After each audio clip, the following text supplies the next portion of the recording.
Folks, we're at Money Rocks County Park near Narvon, Pennsylvania.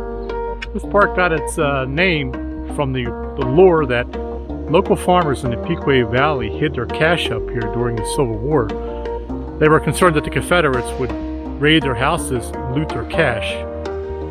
What happened though was they did hide their cash. It's unknown as to whether the Confederates actually got this far.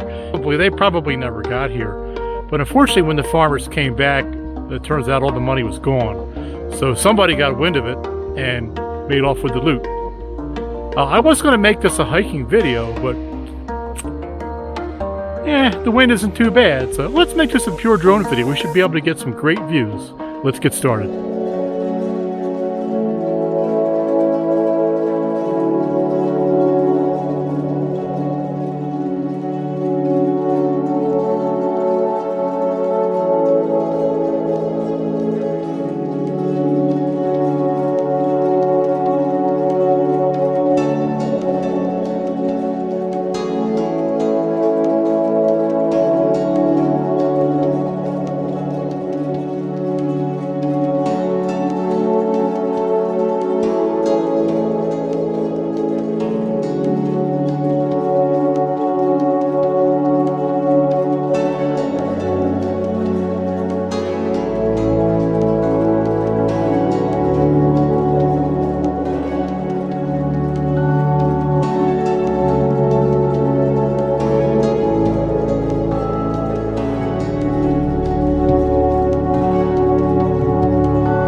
Folks, I hope you enjoyed the video. If you did, give it a thumbs up, and please subscribe if you haven't done so. It really helps out the channel. And comment also. It really does help out when you comment, subscribe, like, all those things. Folks, we'll see you in the next video. Take care. Be safe out there. Bye-bye.